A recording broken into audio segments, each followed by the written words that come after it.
Quelques vers célèbres ont suffi pour que le nom d'un poète ne sombre pas définitivement et injustement dans l'oubli. Voici ces vers.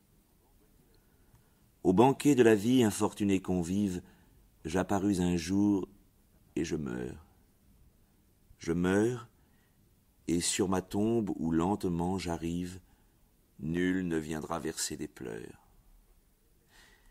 Extrait d'Adieu à la vie, ces 4 vers immortels ont assuré la mémoire du poète Gilbert. Ce poème a été choisi par des milliers d'auditrices et d'auditeurs comme devant figurer dans l'anthologie des 200 plus beaux poèmes de la langue française, qui demeurera comme le panthéon livresque de la poésie française. Donc, pensez-vous, Gilbert n'est pas un poète oublié, puisque tant d'auditeurs ont choisi parmi des milliers de poèmes ses adieux à la vie. Et pourtant, qui pourrait dire qui fut Gilbert et quelle fut sa destinée? Quelques-uns de ses compatriotes lorrains peut-être, qui continuent à maintenir et à vénérer son souvenir. Oui, Gilbert est quand même un poète oublié, injustement oublié.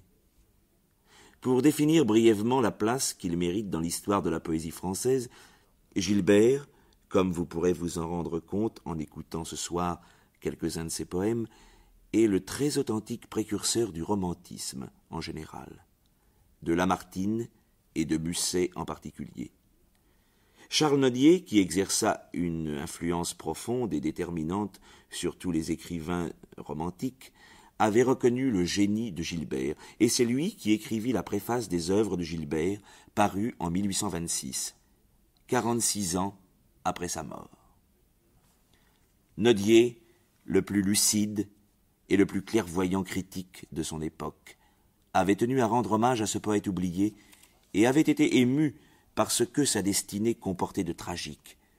Il écrivait dans cette préface « Nicolas-Joseph Laurent Gilbert naquit en 1751 à Fontenay-le-Château, près de Remiremont en Lorraine, dans les Vosges, d'une famille pauvre qui eut le malheur de regarder l'éducation littéraire comme une ressource pour un enfant qui n'en avait point d'autre.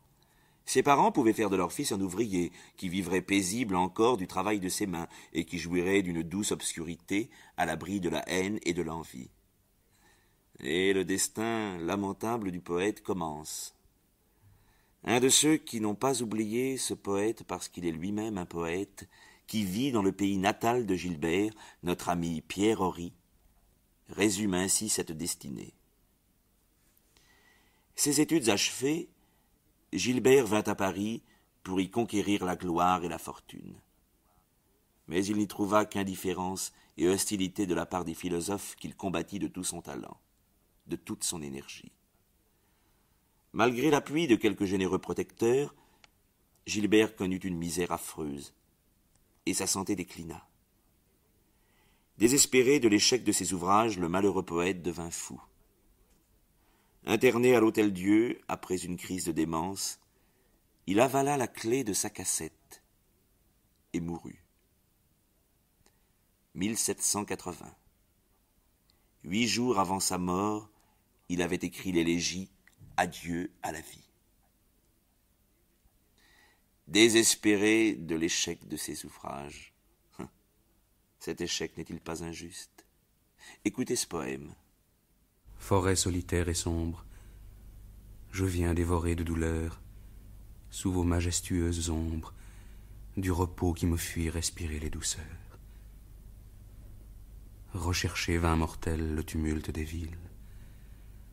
Ce qui charme vos yeux, au mien est en horreur. Ce silence imposant, ces lugubres asiles, voilà ce qui peut plaire au trouble de mon cœur. Arbre, répondez-moi, cachez-vous, ma Sylvie. Sylvie, ô ma Sylvie. Elle ne m'entend pas. Tyran de ces forêts, me l'auriez-vous ravi? Hélas, je cherche en vain la trace de ses pas.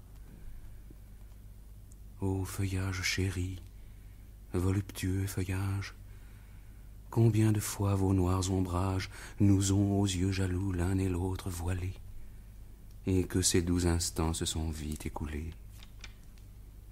Toi qui me répétais les chants de ma Sylvie, quand seul elle vantait les douceurs de la vie, l'entends-tu? Parle, écho, dis, me la rendra-t-on? Hélas, il semble qu'il dit non. Mais quel son a frappé mon oreille éperdue? Peut-être est-ce un soupir de ma divinité qui dit à mon cœur agité, viens, elle te sera rendue. C'est elle, ô doux retour, hâtons-nous d'approcher. J'entends ses pieds fouler les feuilles gémissantes. Mais non, c'est ce ruisseau qui va contre un rocher, briser en murmurant ses ondes blanchissantes. Ce ruisseau murmuré, il gémit sur mon sort.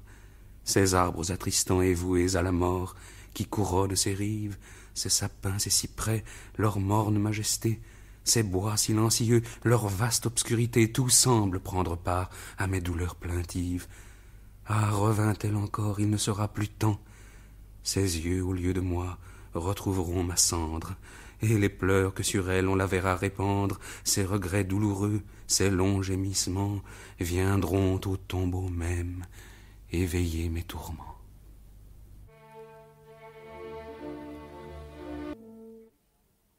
Déjà le romantisme, déjà Lamartine. On ne l'écouta même pas. C'était un précurseur sans doute, et il ne savait pas lui-même ce qu'il annonçait. Il ne faut pas oublier, comme le rappelle si justement Pierre Horry, que Gilbert était le contemporain de ces poètes qui étaient célèbres, mais qui n'étaient que des versificateurs. L'abbé Delille, Voltaire, Ducis, Lebrun-Pindare et des encyclopédistes. Bien que les influences de l'époque soient très sensibles, on peut déjà discerner ce que la poésie romantique, l'explosion du romantisme, allait provoquer. Fier souverain des bois, souffrez quand vos repères, délaissés par les miens, des mortels rebutés, je vienne parmi vous chercher l'humanité. Vous êtes moins que l'homme, et dur et sanguinaire. Le sanglier qui voit frapper d'un coup mortel succomber son semblable, soudain pour le venger, vole au chasseur cruel et brave en l'attaquant son tonnerre effroyable. L'homicide lion, qui tombant de langueur ne peut chercher sa nourriture, voit un autre lion qui plaignant son malheur vient avec lui partager sa pâture. Sombre cité du peuple dévorant, forêt, avez-vous vu le loup brûlant d'envie arracher au loup expirant la brebis qu'il avait ravie? Non. L'homme seul, jaloux, insensible, inhumain, à bord, ne plaint point, déchire son semblable. De l'homme, avec regret, l'homme apaise la faim, qui semble malheureux à nos yeux et coupable. Tous les cœurs sont des reins. Le grand est orgueilleux, le riche avare et le pauvre envieux. L'univers est un temple où l'on voit l'injustice se targuer sur l'autel un sceptre dans la main. La modeste vertu, victime du dédain, y marche l'œil baissé devant l'éclat du vice, et les pâles talents, couchés sur des grabats, y veillent, consumés par la faim qui les presse, tandis que s'égayant, chantant dans la paresse, l'ignorance, au teint frais, s'endort sous les damas. Et je vivrais encore dans ce coupable monde? Non. Autant mes malheurs y furent douloureux, autant pour lui ma haine est brûlante et profonde. Tigre, recevez-moi dans vos séjours affreux, je veux vivre avec vous. Qu'un morne et noir silence, qu'une effrayante nuit attriste au loin ces bois pour en bouleverser la solitude immense, que les vents, échappés de leurs cachots étroits, unissent leurs murmures au fracas du tonnerre, du chêne à longs éclats déchirent les rameaux, déracinent le pin qui, renversé par terre, écrase sous son poids des milliers d'arbrisseaux, leur ténébreuse horreur m'est également chère. Quand le teint du soleil s'obscurcit de pâleur, quand tout autour de moi respire la tristesse, mon cœur est soulagé, je sens moins mon malheur, je crois que la nature à mon sort s'intéresse, je crois que, courroucé d'avoir vu les humains refuser des secours à mes tristes destins, le ciel ne daigne plus leur prêter sa lumière. Ou plutôt, il me semble, et j'en suis consolé, que tout est comme moi, plaintif et désolé. J'aime à me retracer ma nouvelle carrière. Mon lit sera la feuille, un antre ma chaumière, l'herbe ma nourriture et l'onde ma boisson, mes plaisirs l'innocence et mon bien la raison. Ainsi, par les sentiers de la misanthropie, quand au bord du tombeau je serai parvenu, ces mots seront les derniers de ma vie. J'eusse aimé les humains s'ils aimaient la vertu.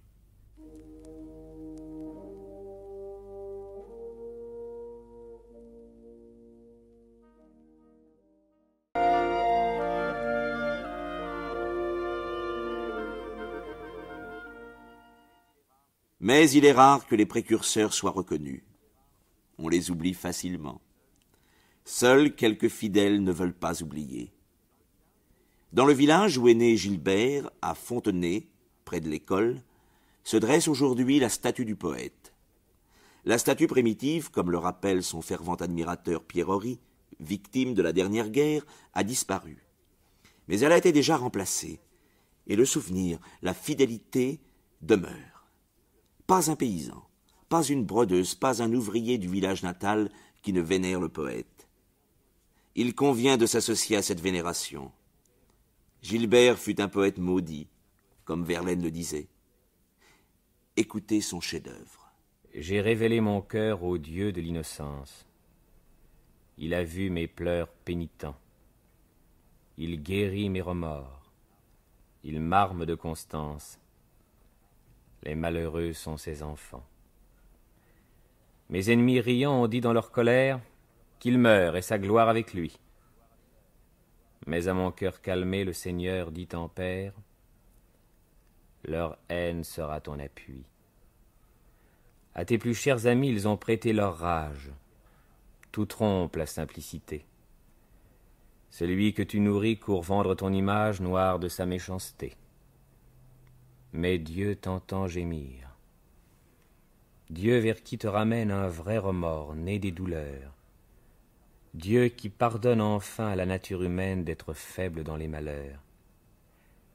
J'éveillerai pour toi la pitié, la justice de l'incorruptible avenir.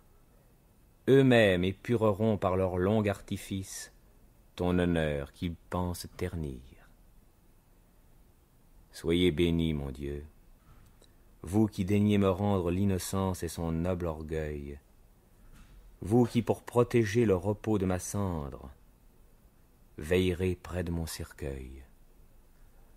Au banquet de la vie, infortuné convive, j'apparus un jour, et je meurs. Je meurs et sur ma tombe, où lentement j'arrive, nul ne viendra verser des pleurs. Salut, chant que j'aimais, et vous, douce verdure, et vous, riant exil des bois, ciel, pavillon de l'homme, admirable nature, salut pour la dernière fois. Ah, puisse voir longtemps votre beauté sacrée tant d'amis sourds à mes adieux, qu'ils meurent pleins de jours, que leur mort soit pleurs, qu'un ami leur ferme les yeux.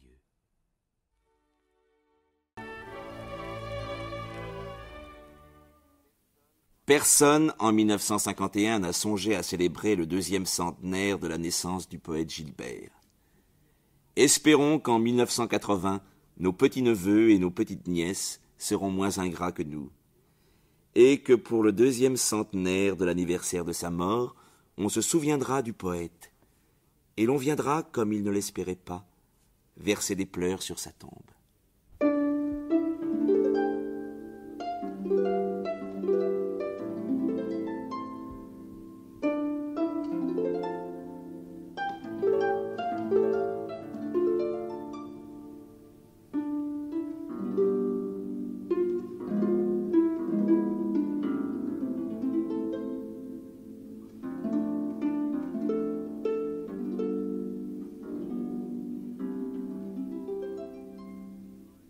Poètes oubliés, amis inconnus. Une émission de Philippe Soupeau avec la collaboration de Henri-Jacques Dupuis. Prise de son Albert Laracine, assistante Solange-Marie Bornec. Réalisation Georges Gravier.